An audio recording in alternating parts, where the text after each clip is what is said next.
Travis, Travis, it's Travis over there. You still in Georgia? What are you doing? I'm thinking about Val Kilmer's passing.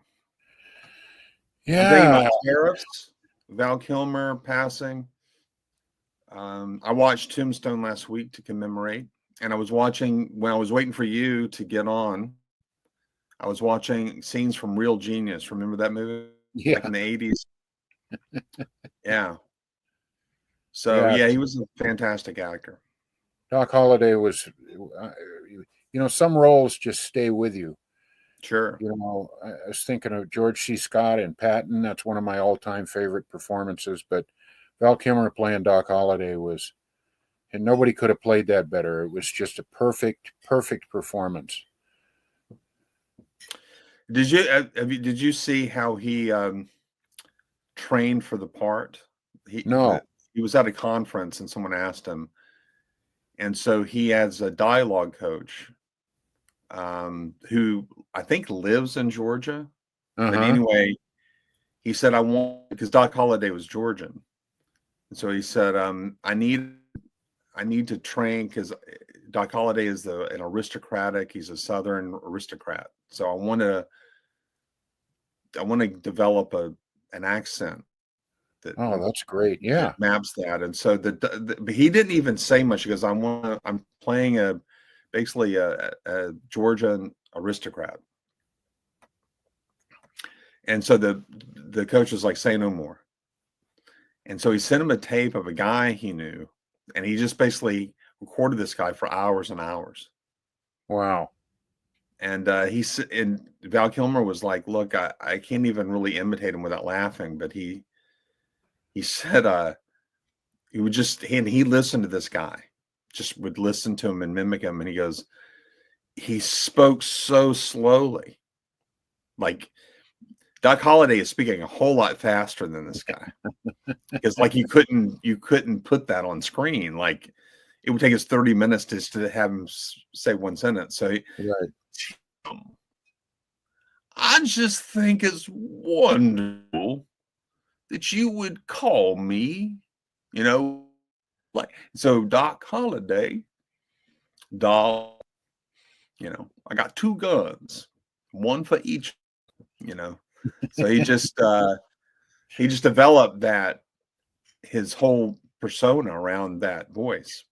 Yeah. So it's the process that actors, because it's a big thing, going through the training to be an actor, the process that they go through to define the character is interesting. It's a very interesting thing. Twice in my life, I've taken theater classes for a couple of years each time. I didn't know that.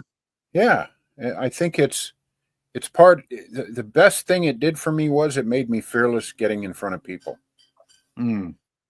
And I enjoyed it thoroughly. So I learned a lot of those tricks. And there was nothing. I wasn't good enough for anybody to hire me, but I learned a lot and I had a really good time. So how old were you when you did that?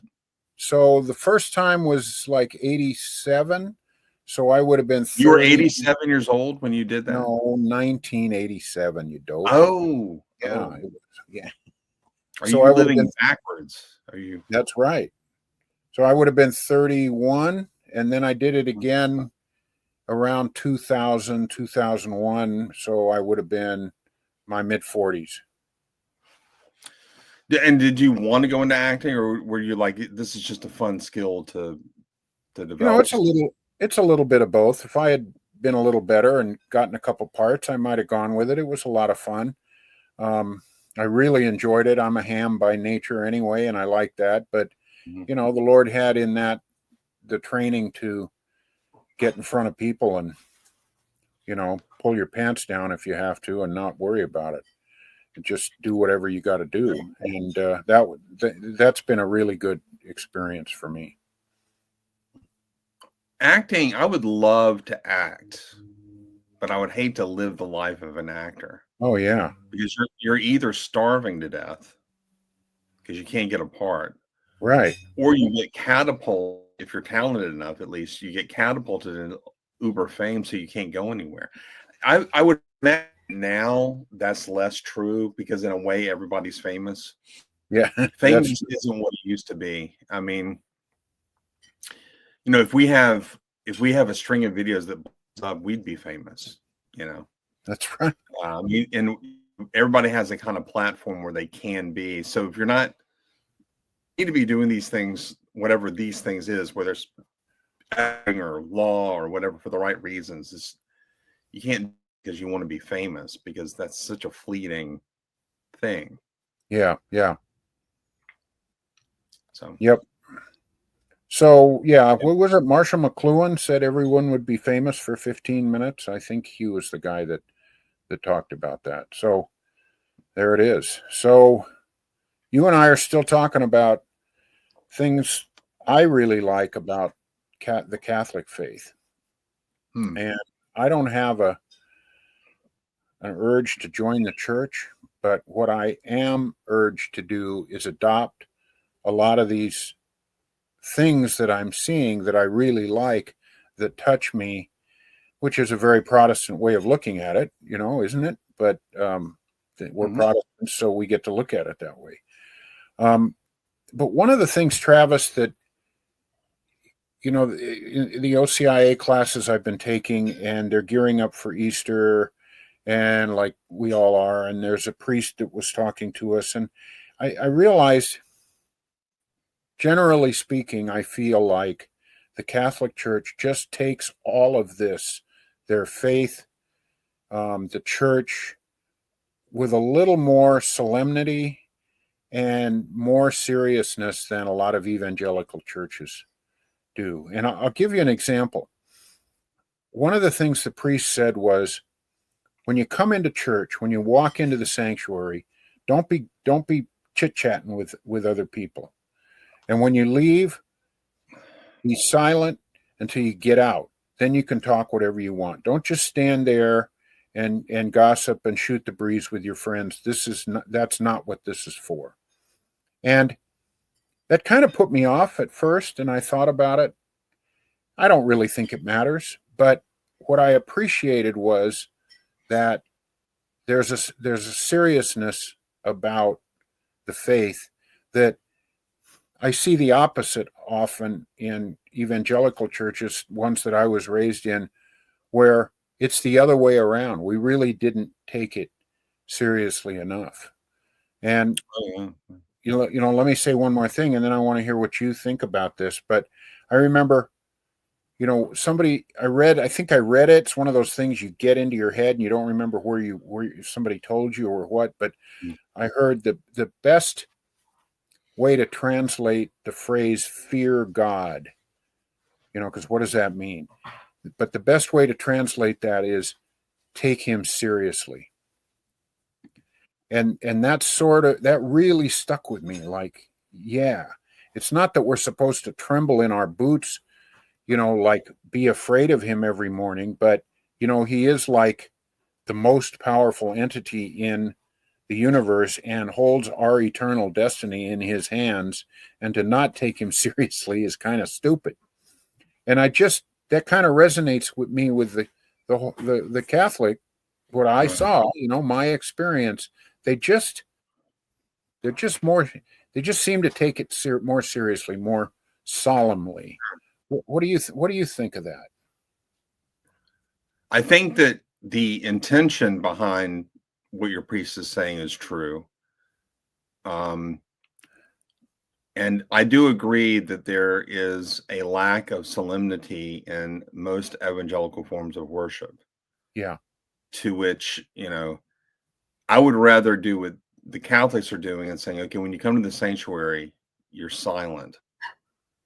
And so, like the movie Sister Act, there's always these attempts among people who don't really understand, and I'm talking about Christians as well as non-Christians, but especially Christians, where they think that the way you breathe life into the church is enthusiasm. Yeah. Like so they don't understand the difference between praying in spirit and praying with spirit, and so the idea is I got to be just pepped up, for worship. And I just don't think that that's what God intended when he implemented, the principles surrounding how we worship. Obviously, that doesn't mean I could give all the qualifications. That doesn't mean you're supposed to be down in the dumps in church. It doesn't mean that you're not to worship with spirit, with enthusiasm. But when you have movies like We Got to Breathe Life into the Church, and the way to do is you have music. Yeah. And what they're really doing is they're turning church into a concert. That's right.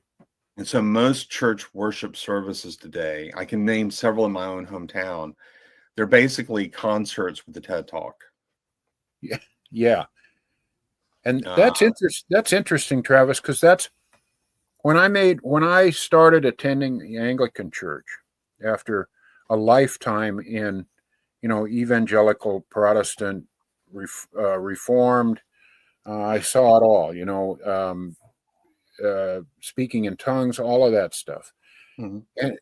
But I said to somebody after I'd been attending the Anglican service for a few months, I said, I feel like they're not trying to entertain me. Yeah. And I think one of the problems with the normal evangelical service is that's almost completely unavoidable. There's always going to be some component of entertainment in there, because the service just doesn't work without that. And many people will say, no, that's not true, but I'll stand by that. I think, you're picking the songs because they sound good and they get people a certain feeling. And you just said it, it's like you're trying to evoke this excitement. Well, why are you doing that? Well, there's a certain segment of entertainment value in that. Keep people's attention. Right. And I really appreciate that about the Anglican Church. I know there's Lutheran churches like that when I go to a Catholic service, it's not about me, and they're not trying to entertain me. If I'm there, great. If I'm not, they're going to keep doing what they do, and Right. and I like that. I like that. Yeah. What the question that you have to ask is the worship service, when it ends, am I becoming a better person as a result of what I've just done here today? Have I been saved in some way? Yes. To the glory of Christ because of what I've done. And most worship services, I do not think that happens, because if you're going to church every single Sunday and then you walk, and every day you're going to your car and you're speaking the exact same way you spoke before you got saved, you have the same attitudes that you had before you walked into the church on a regular basis. I can understand after the first time in church, you might not see much of a change, but if you've been going to church every week for a year, that should affect how you're living out your life during the week. And if it's not, there's a disconnect. And maybe the problem is maybe the problem is the individual going into the church. Maybe the church is doing all that it's supposed to do, but it's not penetrating your heart because Right. you're just not doing, and so you may need to sit down and just assess whether you really have faith. But that aside, Right. if you can honestly say with a clear conscience, well, I really do have faith and I'm trying to live the life, and there's just but I get entertained in church, but when I leave, I don't feel like my thinking has been altered in any way. You're going into church to alter your thinking, to renew your mind, as the scripture says. Right. So if your mind is not being renewed and your heart is not being changed incrementally through this process, then there's something wrong with the church. And we're so narcissistic in this culture, Travis, that we think church should be about us. That's right. I today I was listening. I haven't finished it, but I was listening to about an hour-long podcast that Tim Keller did about 10 years ago, because he's one of my favorite guys, and he was talking about how, the Bible is really about Christ from one end to the other. It's not about me. It's not about us as believers. It's about Sure. Christ and how much he loves us and what he's done for us. But that's a real change of worldview if you start thinking that the Bible and my relationship with God and going to church and my whole Christian walk is really about me. You've just turned it into an idol. It's just one more self-help thing. You may as well, go check out a guru on the top of the mountain or do anything else like that, because you're That's turning absolutely right. you're turning your Christian faith into just any other self-help thing that's about me. And if I'm not feeling it, I'm going on somewhere else. Absolutely. And we don't, our culture just isn't doing that. And Yeah. evangelical church is one of the shallowest demographics that you can run into out there. I mean, you and I love apologetics, and it's been a while since you and I have really had an apologetical discussion. We've touched on it the past couple of months, but so that proves that that's not all we're about. That's right. But if like get into that discussion with evangelicals in general, and you see just a whole matrix of extremes. You get the constant, well, you can't argue someone into the kingdom stuff, So that person is going to be disparaging of apologetics. Right. But then they all of a sudden want to quote people who have PhDs, to bolster an opinion. And then, of course, you have other people who are into apologetics, but they are not into pushing their minds at all. They stay kind of on the flat surface, right? And they read a couple of books, which is good to do. At least they're reading books. Most people don't even do that, but they're not asking questions like, well, what are the skeptics saying in response to this, and how can I contribute to the ongoing conversation? Right. Every evangelical apologist should be able to name some of the top atheists and or anti-Christian writers or speakers out there. Obviously you can't watch all of them or read all of them. That's impossible, but you have to at least know who's out there and know what are they saying about the evidences that we're offering. Are these good counter responses? And if so, maybe I should abandon that piece of evidence because I don't want to act in bad faith to the non-Christian I'm talking to. Right. But are you engaged on that level? And that's really where to grow. And most Christians don't want to do that. They want to get the Christian answers, but they don't want to delve too deeply. There's a lot of fear in evangelicalism. Yeah. And a lot of I think the real fear, Travis, is that they're not really saved. I think down deep, it's really about, I want to be so certain of my point of view that I know I'm saved, because I don't really have a relationship with Christ that's deep and changes me. My faith is really about, these ideas, these sort of intellectual in my head ideas.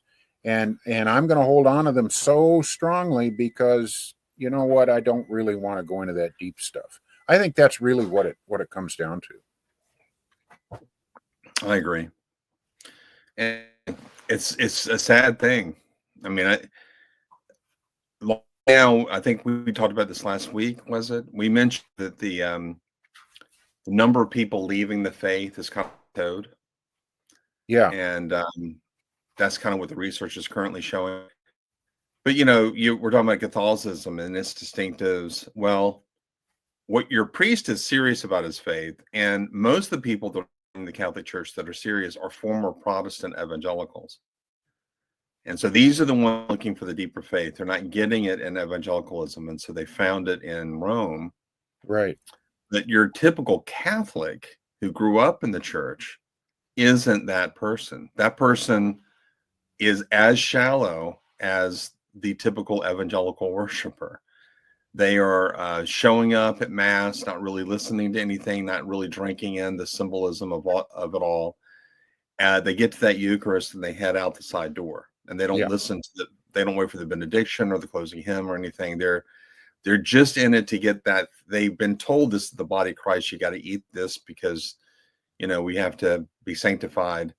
So they're doing their, I don't know, they're exercising that one obligation. They're checking that box and moving on. And so they have better to do on a Sunday than sit and think about God or truly worship him. Or Yeah, there's shallow Catholics in their own way, just like there's shallow Protestants. I see that. I go to mass once in a while, and I watch people, and it's Travis. It's almost like they've taken a drug. Like, yeah, I got my high for the week, and I'll be back next week. yeah. So it's the problems are everywhere. Yes. I every now and then when I was in my late wife, my first wife, she would take me to the Buddhist temple, and obviously, she and I were Christians, but we would go there to meet with her family and the extended family, friends, and all of that, and the Buddhist temple. And it was inevitable. I would see a lot of white guys and white girls, and they were so into it because, white liberals especially love the other. They just love. They love it. They love the different, the other. It's a way of virtue signaling. Oh, I'm doing something that is outside of the norm. That's right. They don't, you don't realize that in Bangkok it is the norm. So it's the norm somewhere. And so I guess if you were there, you'd be going to an evangelical church or something. It's bizarre. That's right. So you could see that they had this attitude, and just look at me, look what I'm doing. Well, but the thing is I will say I would go to this Buddhist temple and they had the best food I'd ever eaten. I mean, they would just show up with all this food, and very few of them would actually go into the Buddhist temple to meditate. Oh, how interesting. I mean, I went and observed, right? So of course I didn't go in and worship, but I went and looked, and I can't remember how many people would show up, and it wasn't like it was a weekly thing for them. So it was a big deal for people to show up. So I wouldn't have been surprised if there were like 250 people, 500 people that were milling about in the area around the temple. But at the temple, there were no more than 30, 40 at a time, and they would go in and they would do a sort of meditation practice. Then they would come out and mingle with their family and all of that stuff. And just people went in individually as they wanted to. They would do the chants, and then they would leave. And I was like, it's no different than your typical American. I want to get my fix. Yep. And I'm going to get out. I'm going to eat my food and just kind of do my thing. It's everywhere. This is a human thing. It's not American. It's not really evangelical. We just have this tendency to pare things down to their barest nub, and then we just want to be content with that. Okay, you're not going to bother me anymore with the deep stuff. Okay, I'm good. And that's just how we are. My dad was a preacher, and he used to say, Satan loves Christians who get like one step from Christ and then stop there. Yeah. Because we think we're in, but we're really just, we're political, or we're studying end times, or we are even studying the Bible. We go to church, but do we, it's that admonition. Jesus says, get away from me. I didn't know you. Do we know him? And, when you're one step away, you think that's good enough. And you're just as far away, you can be just as far away as the worst sinner. So that's a scary admonition. Talk about taking it seriously. Oh yeah. Yeah. That's a really good thought. Satan loves the person that is, you're in the light, Yes, but it's not penetrating to your soul. that's right. So you're just one step away. Yeah. And we're going to keep you there. You can see Christ from where you are, but you are not really, he doesn't know you. Isn't that scary? It's very scary. It's a Yeah. very terrifying thing to be in. I mean, most people, I think, at the end of the day, when all is said and done, most people who end up in hell will be those who think they're going to heaven. Hmm. I don't think most people that go to hell think they're going there. I've met a few. Oh yeah, I'm not gonna make it to heaven. Wow. I'm going to hell. And I love how complacent they are about it. I mean, I say that facetiously. I mean, that's but they're just, it just isn't something they think about. It is so bizarre to me that Well, you wouldn't spend time thinking about your eternal destiny. the one that scares me, I'm thinking it's close to that. They'll say, I don't know what, I believe in the afterlife and I know there's something there, but you know what? When I get there, I'll figure it out. Like, wow, talk about not taking it seriously, Yeah. I mean, one of my favorite lines was, I think I asked somebody one time, "Have you ever read the Bible?" And it's like, "I'm waiting for the movie." Well, you've got it It's now. good. It's a good line, and it's. Yeah. I mean, that's how we are for most books. Wait for the movie. But what's really great about the line is it captures where most people are. Yeah. And but the funny thing now, that let's say that someone had a movie that basically just took you from Genesis to Revelation, right? And I guess there would be like, I don't know, 66 movies or whatever. Yeah. But even if you had a pared down movie like that gave you the Bible in like 3 hours, which is literally impossible, but even if you had that, and that's really the shortest the movie could be. And I don't think it would be adequate, but that's the shortest the movie could be. I mean, you couldn't go shorter. You couldn't say 2 hours. Get out of here. What are you talking about? But even if you had that, I too long for a lot of people. I have teenagers that can't sit through a movie. Wow. I'm showing The Green Mile from ethics class. Oh, yeah. Which is, we're talking about the death penalty. So what better movie to illustrate the point? Guys looking at their phones, So I read this thing about the school that they've decided that they're not going to let the kids have their cell phone the whole school day. The kids have to put it.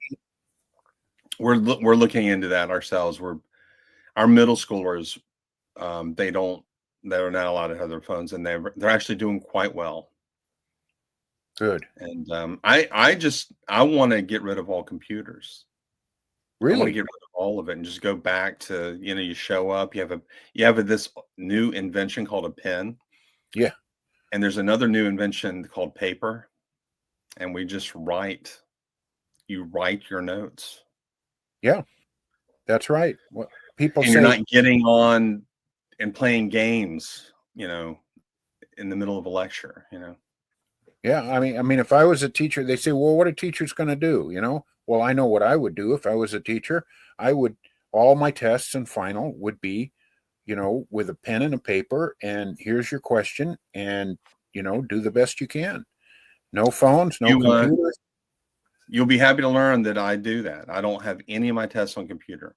Outstanding. My students show up and they write all of their essays on paper. They just have to do that. Do they protest? I've not gotten any protests. I'm not. Wow, I bet let's say I quit my job and I went to Atlanta or something and started teaching there, I bet that would be an area. I'm still just, Albany's about 10 years behind. Now with technology, things have changed, but still in terms of attitudes, I mean, I have plenty of colleagues that still do the pen paper thing. Yeah. All the standardized tests, though, they've switched to computer. So, we had a cool thing that we used to do where the PSAT, we just picked a Wednesday because there are a range of days that you can do it. And so we would pick this Wednesday to do it. And so all of our students, freshmen through juniors, would all do it on that one day. Yeah. We even called it PSAT day. So so we would have our fall break Monday and Tuesdays, and then they would all come in on Wednesday, and we would all proctor, a section of the students doing the exam. And then in the afternoon, we knew that their brains were fried. So in the afternoon, we would do some sort of community service. Oh, cool. And Very you good. might go to, we have one group of kids in an old folks home and basically connecting with some of the elderly in our community, some doing work at a park or something like that, cleaning up debris, or if there was a Yeah. storm, just something.